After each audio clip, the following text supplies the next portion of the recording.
Deixa eu ler um salmo para vocês e para nós, para todos nós aqui. O Salmo 139. Diz assim, ó. O salmista disse, ó, Senhor, Tu me sondas e me conheces. Sabes quando me assento e quando me levanto. De longe penetras os meus pensamentos. Tu me sondas e me conheces. Sabes quando me assento e quando me levanto. De longe penetras os meus pensamentos. Quem é que já teve muito medo assim na vida? Levanta a mão. Muito medo. Todo mundo, né? Tem gente que ainda tem. Aliás, o que afeta a qualidade de vida é o medo. O que é medo? Preocupação negativa. Ou seja, Jesus ele ensinou muito sobre isso. Porque as pessoas não vivem o hoje. Quem vive o hoje consegue viver bem. As pessoas têm mania de viver o amanhã, ou seja, o que não existe. A preocupação não é com o hoje. Não. Não é com o hoje. O que está te incomodando não é o hoje, não. Hoje você está na igreja, hoje você está na casa do Senhor, está adorando, está ouvindo mensagem, oração, está vendo milagre. A sua preocupação é o que não existe ainda. É o amanhã. E se você quer saber, nunca vai existir o amanhã. Nunca vai existir. Não existe amanhã. Não. O ontem já não existe mais, se foi. E o amanhã não existe. Então, este homem foi um dos homens que mais enfrentaram problemas e dificuldades no mundo. O próprio filho dele queria matá-lo. Ele tinha muitos inimigos. Não que ele fosse um sujeito encrenqueiro, desordeiro, desrespeitoso, não. Pelo contrário, era um ungido de Deus. É que o ser humano não suporta ver o outro crescer na vida. Quem sabia disso? Você acha que alguém se incomodava comigo quando eu dormia numa esteira de taboa? Não, que nada. Passava e falava, tadinho, tadinho do Miro. E eu fazia xixi na cama. Eu tinha incontinência urinária, então minha mãe não deixava eu dormir em colchão, não. O colchãozinho era para os irmãos. Como eu tinha incontinência, ela acha que era falta de vergonha na cara e não era, era uma doença. Eu dormia na esteira de taboa. Só que apodrecia também a esteira, no chão. Aí quando apodrecia, ela falava, agora não vou mandar fazer outra, você vai dormir no chão. Aí eu dormia no chão. Na terra fria, terra batida, chão batido. Lá não tinha cimento, né, para colocar. A gente batia com tipo um soquete assim. Era o chão. Aí varria, cortava vassoura no mato, aquelas galhas para varrer. Então, eu me lembro que eu convivi com o medo a vida inteira. Quando a minha mãe morreu, eu tinha 12 anos, aí é que o medo mesmo... Você tem ideia, o medo foi tão forte que eu tentei me matar, tirar minha vida. E aí, eu aprendi que a minha vida só terá sentido se eu perder o medo, se eu não tiver medo. Medo de não pagar a dívida, medo de não ser curado, medo do filho não sair das drogas, medo de não conseguir realizar o seu projeto, medo disso, medo daquilo. É assim é que vive a sociedade, com medo. Medo das coisas piorarem. É tanto medo, você não vive, você está aterrorizado de medo. E olha que que riqueza que este homem, que foi criado no meio do mato, cuidando de cabritos do pai dele, olha que riqueza ele adquiriu, o conhecimento de Deus. O conhecimento. Só que não é todo mundo que conseguiu isso, nem profetas renomados conseguiram isso que o Davi conseguiu. Ele disse: o Senhor sabe quando eu me assento e quando me levanto.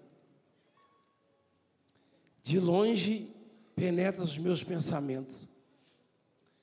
Além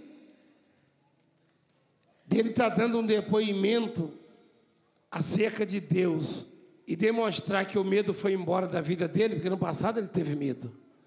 Se você for ver no Salmo 34, ele teve medo, ele fingiu de louco, de maluco para não morrer. Quem lembra disso aí?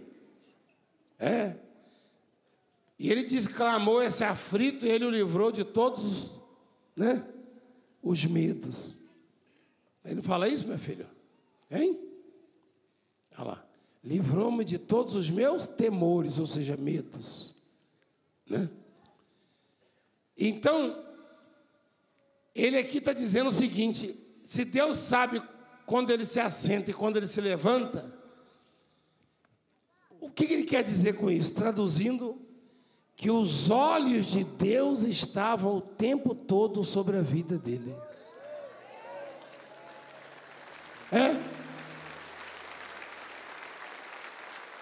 Lá em Goiás,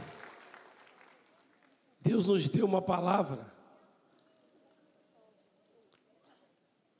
Nós completamos uma mensagem que começamos aqui. E isso que eu estou falando, a sua vida depende disso, a minha.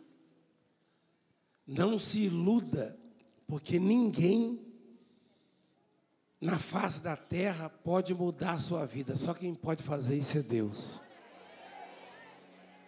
E sabe como que Ele vai fazer? Sabe como?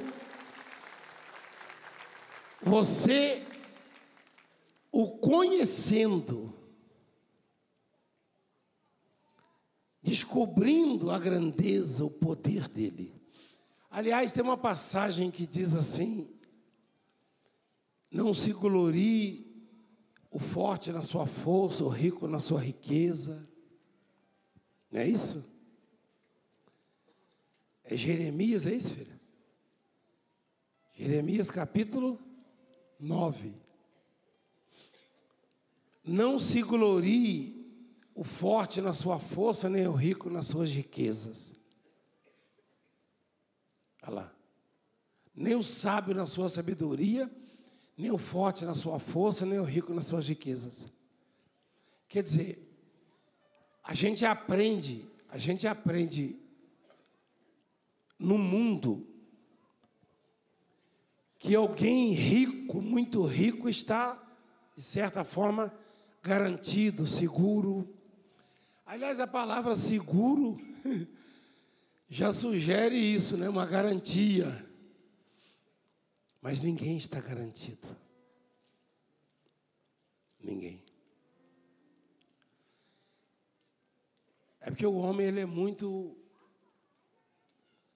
desprovido de sabedoria e de fé. Quando você faz um seguro de vida, você sai contente da seguradora e fala: agora sim, agora eu estou mais tranquilo. É o contrário. Você simplesmente foi lá confessar que é vulnerável e que precisa de alguma coisa para te garantir. Eu vou fazer um seguro de vida. Você está confessando, é inconsciente isso, mas você está dizendo: eu posso bater as botas a qualquer momento. É isso que você está dizendo. É só isso. Então, não se glorie o sábio na sua sabedoria, o rico, o forte na sua força. As pessoas buscam isso. Buscam ser fortes politicamente, né? financeiramente, enfim. E fazer amizades com pessoas grandes, entre aspas, quando, na verdade, a força do homem está no quanto ele conhece a Deus. Sua força está nisso. Porque o medo é terrível, igreja. Até o Moisés, que era muito maior que nós, ficou apavorado no deserto e falou: melhor o Senhor me matar, eu não aguento mais esse povo. Deus falou: mas fala para eles que amanhã eles vão comer carne. Moisés falou: falar para eles? Você vai tirar carne de onde? Quer dizer, o Moisés, o medo ofuscou o conhecimento que Moisés tinha de Deus. Por isso que eu admiro o Davi, nessas palavras. Ele continua, põe lá por favor. Ele diz: o Senhor me sonda, me conhece, sabe quando me assento e quando me levanto. De longe penetra os meus pensamentos. Continua, por favor. Esquadrinhas o meu andar e o meu deitar. E conheces todos os meus caminhos. Todos os meus caminhos. Tem caminhos que causam espanto, medo mesmo. Ou seja, tem fases. Esses caminhos aí são fases da vida. Tem fases da vida que a coisa fica tão difícil para a gente. É tão difícil. E, ao invés das pessoas nos ajudarem, as palavras que ouvimos só fazem aumentar o medo.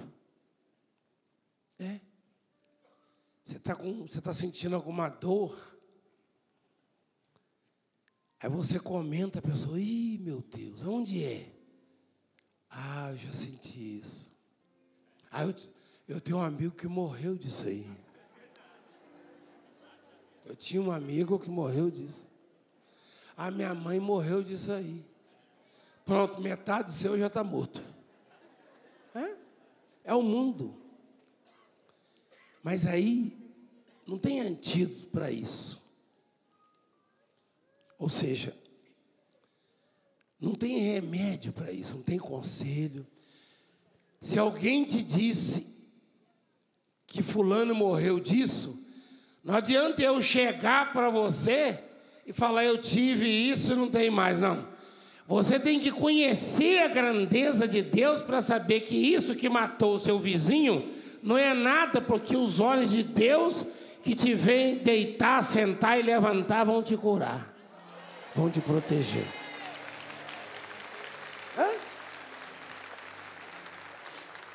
A mensagem que Deus nos deu lá diz o seguinte: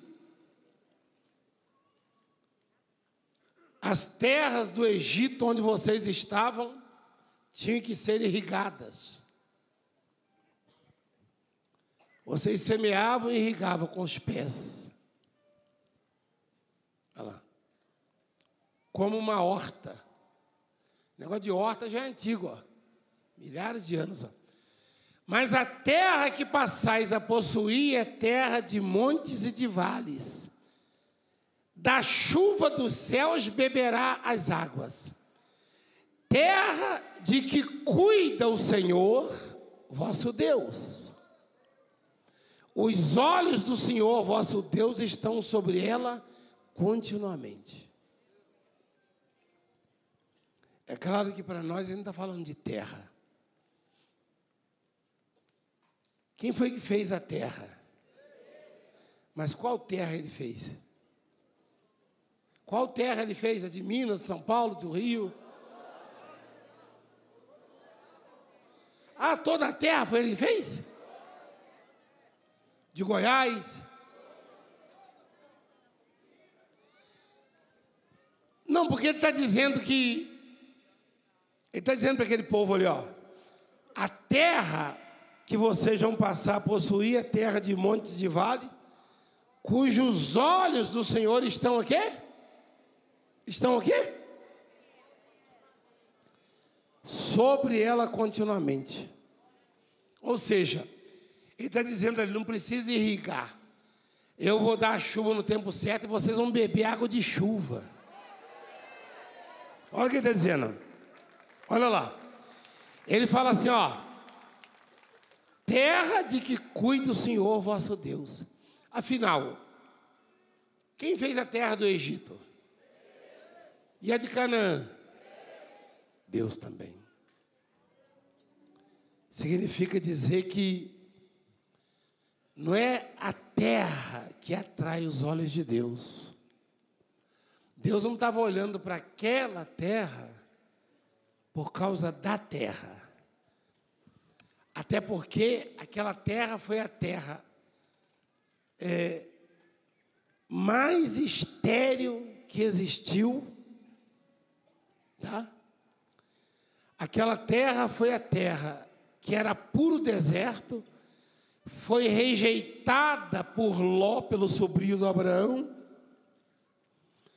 porque quando Abraão e Ló se separaram, Abraão falou, escolhe, porque os nossos funcionários e filhos estão brigando, se você for para a direita, eu vou para a esquerda, se você for para a esquerda, eu vou para a direita. E Abraão mandou o Ló escolher.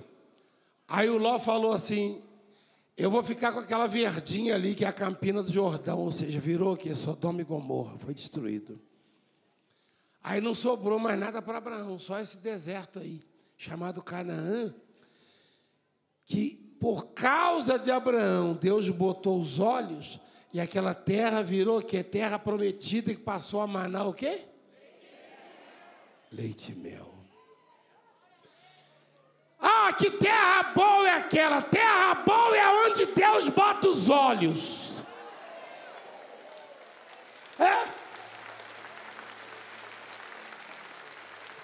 Que povo abençoado é aquele? Povo abençoado é o povo que Deus olha para ele. Não tem lugar, isso é para os bispos, pastores também. Quando eu e a bispa chegamos em São Paulo, há muitos anos, primeiro do que ela, eu vim solteiro. E mesmo quando ela veio, ela ouvia isso. Pastores falando que aqui era muito difícil pregar o evangelho. Que era difícil o povo vir na igreja. E outros lugares onde fomos. Eu e ela fomos para a África, falaram que a gente ia tomar banho numa garrafa d'água. E aí eu falei, né, na hora, eu vou tomar banho de chuva. O sujeito ficou olhando para a minha cara, o bispo. De chuva? Eu falei, mas não chove há mais de um ano. Eu falei, esse é problema meu, não, eu vou tomar banho de chuva. Meu problema é tomar banho, entendeu? E nós tomamos banho de chuva no aeroporto, os guarda-chuva estavam tudo rasgado. Né? Os do aeroporto que eles não estavam acostumados mais. Então, olha lá. E olha o que Deus formou lá, ó. Aí, ó. Quando eu e ela chegamos na África, há muitos anos, um pastor de uma igreja que eu até gosto muito, amo muito, uma igreja aqui do Brasil, tenho amigos lá, os líderes. Um pastor procurou a gente e falou, olha, você não quer comprar meu carrinho, não? Eu falei, por que você não precisa dele? Olha lá. Ele falou, não, porque não vai ninguém na minha igreja, eu vou voltar para o Brasil, eu vou embora. Quando fala que é brasileiro, o povo está bem desconfiado. Eu falei, não, irmão, tem que ter milagre, se não tiver milagre, se o brasileiro não mostrar milagre, o nego corre mesmo, porque o brasileiro dá nó em pingo d'água. Quando fala brasileiro lá fora, ele guarda até a carteira. Então tem que ter milagre, tem que ter poder de Deus. É a imagem que fizeram do Brasil lá fora. E sabe o que aconteceu? Bom, não precisa falar, não preciso falar, não. Preciso falar, não? Ele falou, não quero te desanimar, não, meu negócio é feio. Eu falei, fica assistindo lá no Brasil. E ele assistiu, nós fizemos batismo nas águas de 4.000, 5.000 pessoas na praia. Tinha que batizar na praia, no mar. Esses dias os bispos lá, o bispo Luiz e o bispo Rio, fizeram um batismo. Tem aí a foto? Acho que tem aí, né? Ficou muito bonito. Fizeram agora essa semana. Então, igreja, o conhecimento de Deus. Não adianta você me conhecer. Isso aí não acrescenta nada na sua vida, não. Eu não sou nada. O que acrescenta é o que diz ali. O batismo foi feito semana passada lá na África. Está vendo? É na praia. Lá tem que batizar na praia. Lá não tem negócio de batizar em piscina, que nem piscina olímpica suporta. Então não tem essa de difícil, de amargo, de terra ruim, lugar ruim, cidade ruim. Não. Que esse e aquele é culpado, ninguém é culpado. Se você conhece a Deus, então você sabe que é uma questão de tempo para Ele fazer a sua vida se transformar. É isso. Não tem como. Não tem como. Foi assim comigo. E o Davi conhecia bem a Deus. Viver com medo é a pior coisa que tem, né, igreja? Você não empreende, você não avança. Quando você vai fazer um empreendimento, ó, isso aí não está bom não, hein? O mercado, não sei o quê, você fica tremendo de medo. Aí o sujeito fala assim, eu vou consultar um especialista, vou no palestrante, vou consultar um especialista para ver se eu devo seguir nesse ramo ou montar isso. Aí você tem que dar carona para o especialista, ele é tão especialista, não tem nem carro para ir para a palestra. Meu irmão, consulta a Deus e vai pela fé, porque onde você pisar a planta do seu pé será o seu terreno, a sua terra, o seu termo.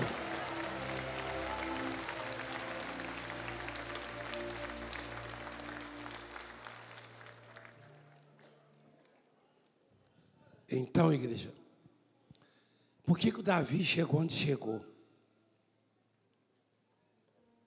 Por causa disso. E ele fala, continua lá, por favor, põe o texto. Ainda a palavra me não chegou à língua, e tu, Senhor, já a conheces toda.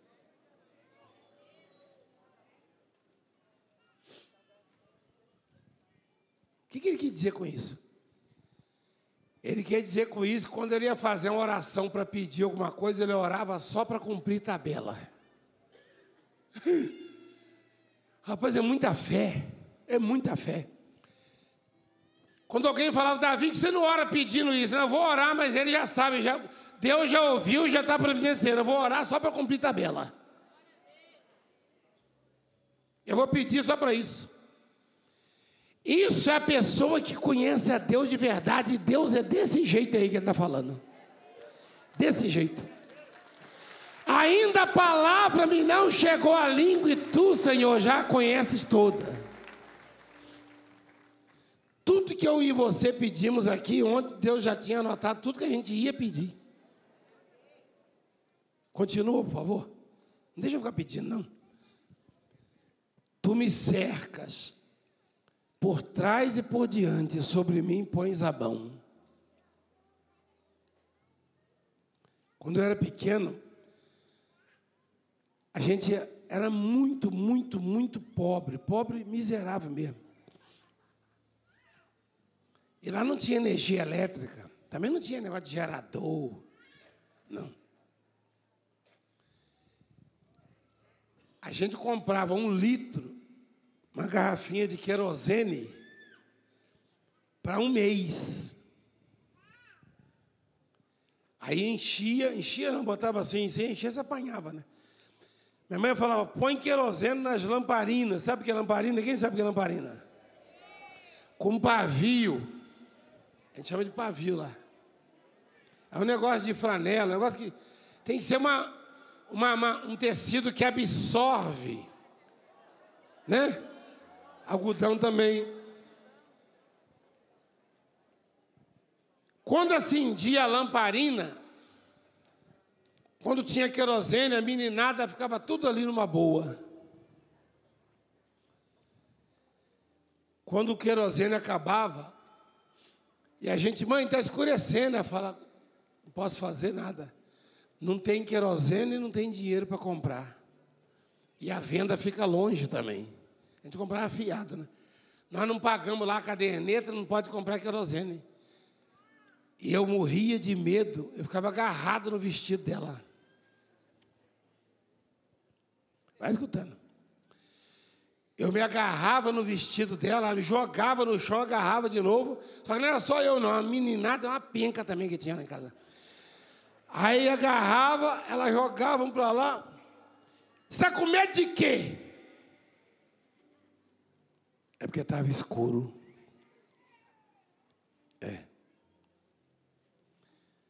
Quando o vizinho oferecia o querosene, acendia a lamparina, eu largava o vestido dela. No claro eu não tinha medo, no escuro eu tinha. O medo só passava quando eu ficava perto dela. O medo é característico de quem não tem certeza que Deus está perto de si. Porque assim como a presença da minha mãe me encorajava, mesmo no escuro, esse escuro representa as trevas, a dificuldade, a adversidade. Ele vai falar ali, o salmista. Ele vai falar ali que a luz e as trevas são a mesma coisa para Deus, ele fala. Olha lá. As trevas e a luz são a mesma coisa. Que coisa, hein? Olha só, não era para mim assim, ó. Olha o que o Davi diz. Olha como esse homem conhecia Deus. Ele falava, as trevas e a luz são a mesma coisa. Para mim não era a mesma coisa, não. Para mim as trevas eram perigosas demais. Mas quando eu estava junto da minha mãe, aí era a mesma coisa. Então, junto de Deus, não tem circunstâncias desfavoráveis. Junto de Deus, debaixo, sob os olhos de Deus, você não tem que ter medo de nenhuma situação. Nenhuma situação. Ele aprendeu a conhecer a Deus. Muita gente fala dessa obra. E sempre que fala, estava ouvindo os testemunhos, fala de mim como se eu tivesse feito alguma coisa, eu não fiz nada. A minha preocupação é fazer você conhecer a Deus. Porque eu não vou estar perto de você, e mesmo que tivesse, eu não poderia dar garantias, seguranças a você. Não. Mas conhecendo a Deus, em qualquer lugar você vai estar seguro. Em qualquer terra você vai prosperar. Em qualquer cidade você vai crescer.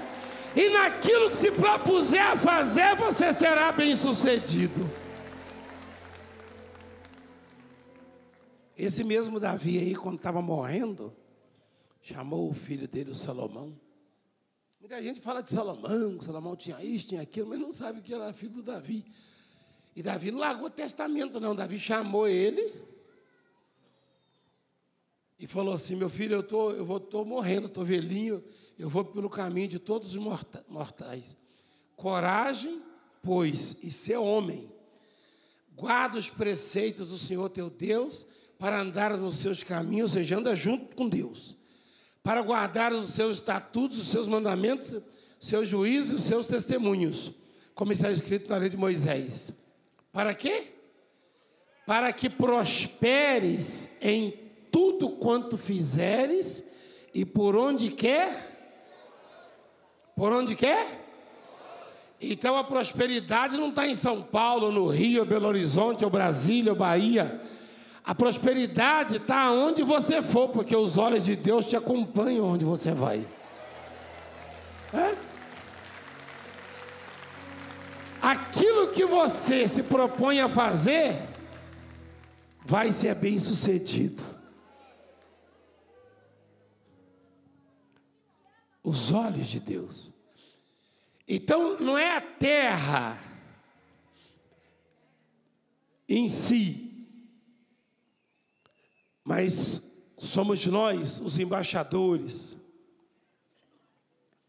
Você sabe o que é uma embaixada, não sabe? Quem sabe o que é uma embaixada?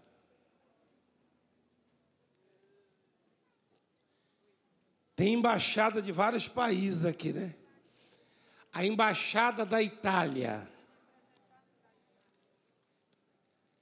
no Brasil.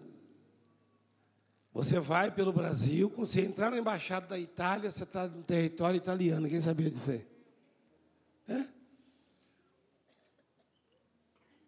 É um pedaço da Itália aqui. Da América, de Israel, da Angola. Inclusive as leis, são as leis de lá, não as daqui, ali dentro. E aí, Deus nos chama de embaixadores dele. Olha lá. De sorte que somos o quê? Embaixadores em nome de Cristo. O que significa dizer?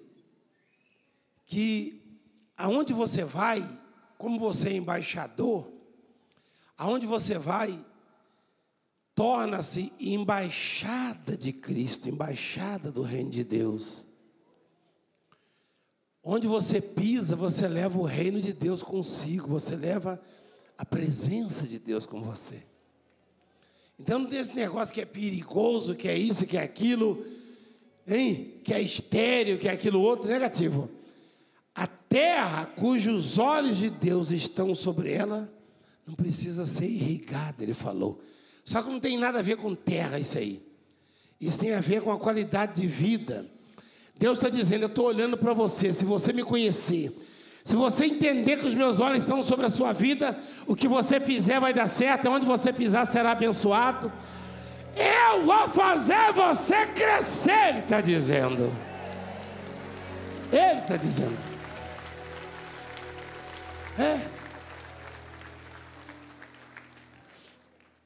Fazer você crescer.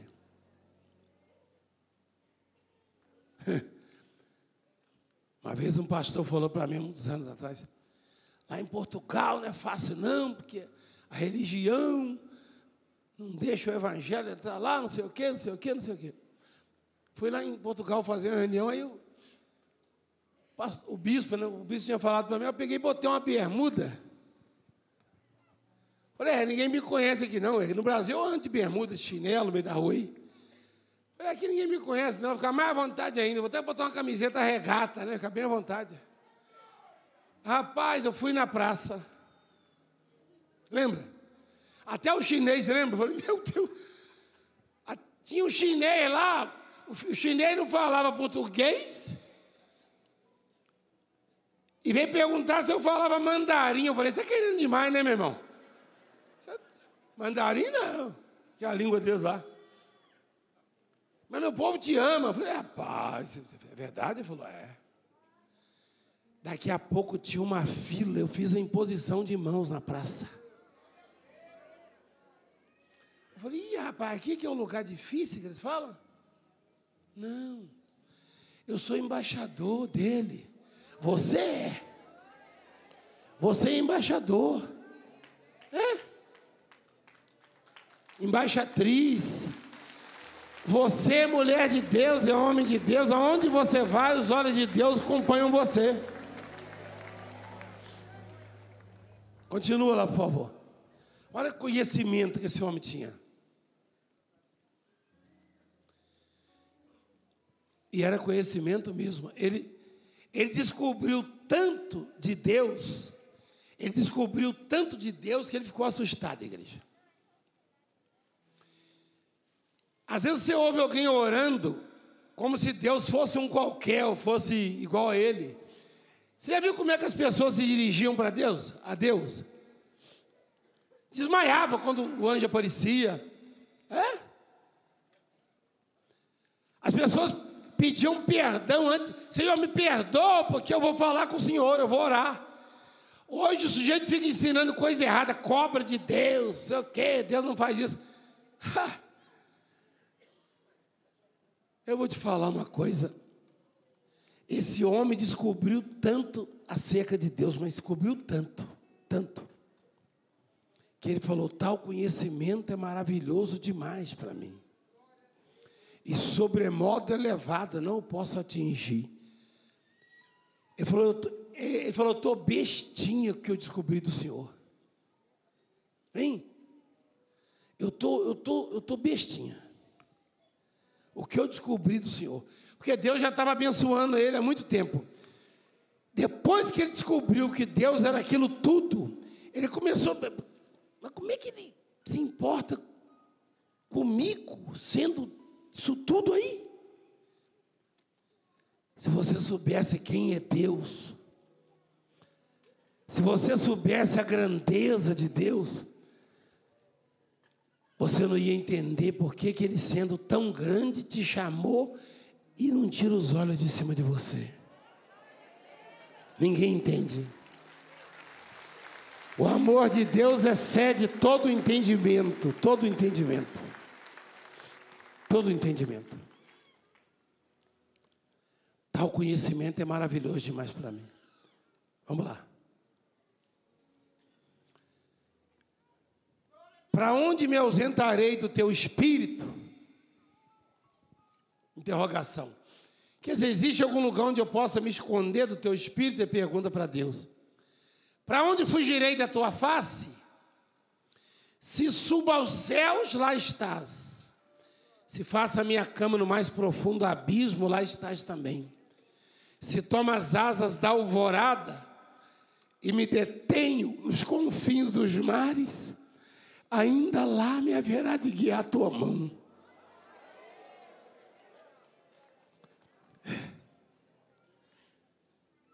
Se suba aos céus. Você tem que entender a Bíblia, porque 90% é figura de linguagem. Quem é que sobe ao céu? Quem sobe? Aquela escada ali leva para o céu?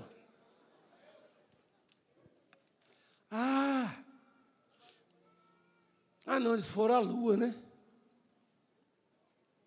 A lua está lá no céu? Está nada. A lua está aqui. A lua está aqui alguns milhões de quilômetros. Aqui, alguns milhões de quilômetros. A lua está aqui. Então, por que ele disse eu subo aos céus? Ele fala do estado de espírito, a satisfação, o bem-estar. É uma expressão comum até na roça. Fulano está no céu. Ou seja, está bem, está alegre, está contente. Não é verdade? Ele quis dizer, se eu estou bem, o Senhor está comigo. Abismo é inferno. Se eu for parar lá embaixo no abismo, o Senhor está comigo também. Olha lá. Ele quis dizer, se você está bem, Deus está com você. Mas se você está mal, está aborrecido, está chateado, está triste, está angustiado, está preocupado, Ele está lá também. É só você clamar, invocar, e você vai ver que Ele está lá com você. Se você está preocupado, desesperado, clama para você ver se Deus não está aí. Invoca para você ver se Ele não está aí.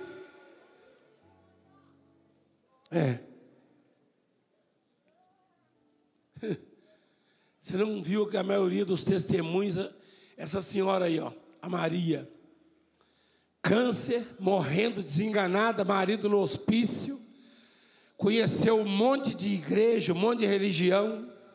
Fica pior ainda, porque a pessoa fala, meu Deus, se tivesse resolvido, eu tinha resolvido, eu conheço a palavra. Ela estava lá no abismo. Sabe quem que ela achou lá? Ela achou Deus. Normalmente a gente acha Deus é no abismo mesmo, você já percebeu? Quem já percebeu isso? É no abismo, é na solidão, é na escuridão. Ele fala, Se eu faço a minha cama no mais profundo abismo, tem lugar de forrar a cama lá no abismo? O que ele está querendo dizer com isso? Porque você, durante o dia, por mais que tenha problemas, se você se distrai com alguma coisa, se ocupa de alguma coisa, quando põe a cabeça no travesseiro, começa a martelar. E agora? Você vai lá no abismo. Mas melhor do que ficar matutando. Matutando é pensando, é porque eu sou matuto, sabe? Melhor do que ficar remoendo é quando botar a cabeça no travesseiro e falar: Senhor, seja sincero com Ele. Eu vou ficar tranquilo porque eu estou no abismo, eu estou num buraco, mas eu sei que o Senhor está aqui comigo. Nós vamos sair juntos daqui. Nós vamos sair. É isso. Se toma as asas da alvorada e me detém nos confins dos mares, ainda lá me haverá de guiar a tua mão. A tua destra me susterá. Se eu digo, as trevas com efeito me cobrirão, a luz ao redor de mim se fará noite, até as próprias trevas não te serão escuras. As próprias trevas.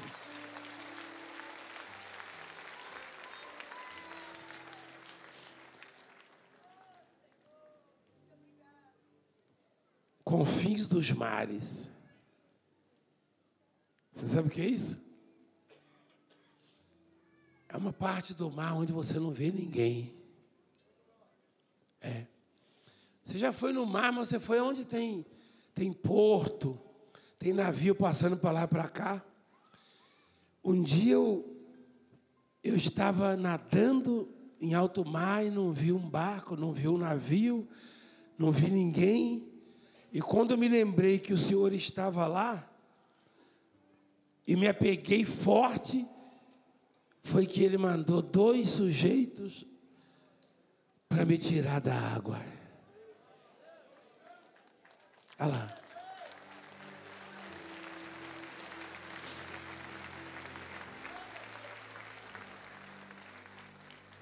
Claro que foram os anjos. Se você me perguntar onde estão os sujeitos, não estão em lugar nenhum mais, sumiu. Igual o Chaves. Chaves, onde é que está o sujeito? Está ali, ó. Então, eu achava que era o fim, igreja.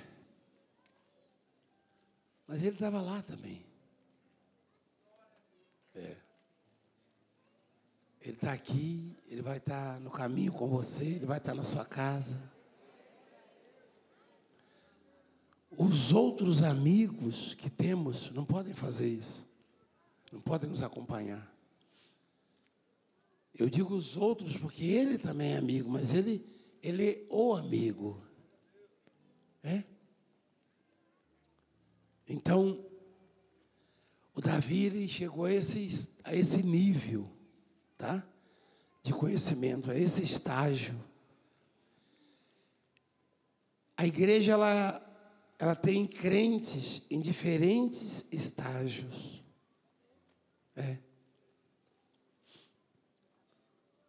Tem uns que já chegaram no nível de conhecimento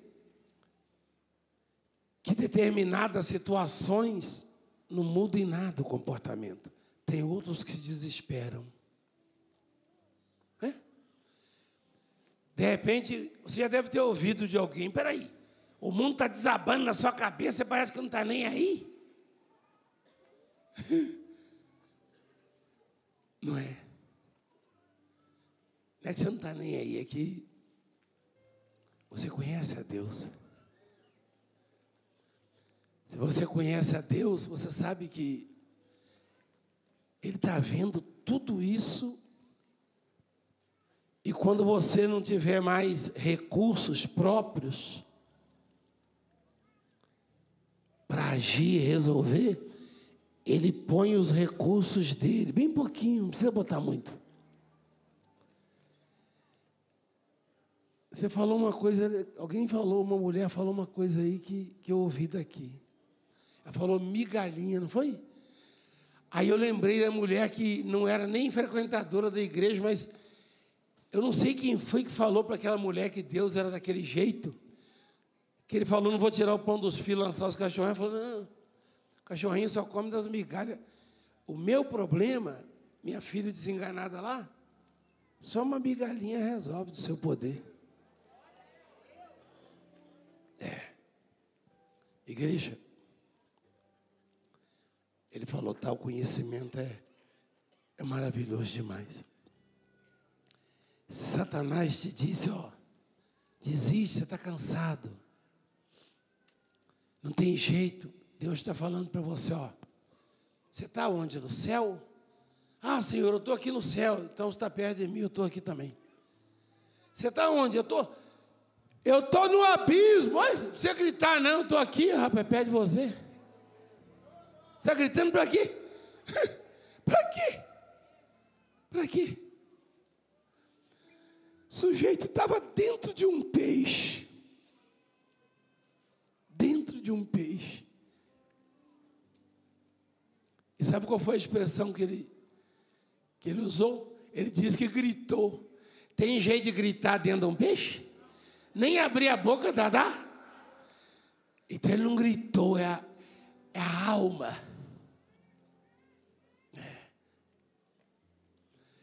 Igreja, Deus curou uma cega lá no Goiás e ninguém ouviu uma palavra da minha boca. Eu orei em silêncio, quem percebeu?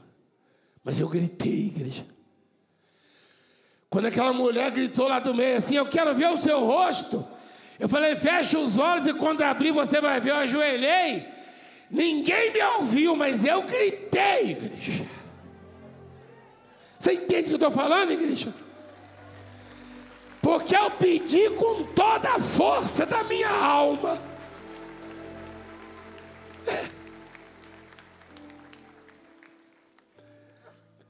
Eu fechei os olhos e com a boca fechada, o meu coração pediu com toda a força, Senhor, devolve a visão a essa mulher, para a glória do teu nome. E Ele é o único que pode ouvir esses gritos. Ninguém escuta. O sujeito gritou de dentro do peixe. Deus falou para o peixe, vai lá na praia e devolve o meu servo.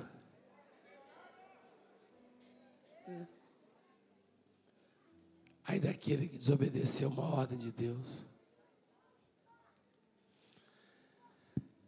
Deus me deu ordem para te abençoar, igreja. Então seja abençoado, igreja. Fica de pé, por favor. O conhecimento desse homem era tão grande, Davi. Lá embaixo ele fala assim: os teus olhos me viram a substância ainda informe. Olha lá. Ele era um feto, né? Receba a vitória, filho. Em nome de Jesus. Não, você que está dizendo, né? Eu achei que você ia dizer. Você não está ouvindo a mensagem, não? Eu achei que você ia dizer outra coisa. Eu achei que você ia dizer assim, agora eu estou curado. Que decepção para mim. Eu achei que você ia dizer isso. Você acha que eu vim fazer o quê? Você acha que eu vim fazer extrema unção em você? Então pronto. Então pronto. Aí a pessoa está lá, o médico falou, você tem poucos dias de vida. Aí você chega para orar, aí eu vou morrer. Uai, você acha que eu vim fazer extrema unção? Espera aí, Igreja, os seus olhos me viram a substância ainda informe. Olha lá. Ele não tinha nem forma de gente, e os olhos de Deus já estavam sobre ele. Esse era o conhecimento dele. Só que isso aí não é só ele. Ele chegou a esse grau de conhecimento, a esse nível. Mas esses olhos poderosos estão sobre nós do mesmo jeito que estavam sobre ele. É que a gente não percebe. se perde, perturba. Vou abençoar, vou orar. Abençoado você já está.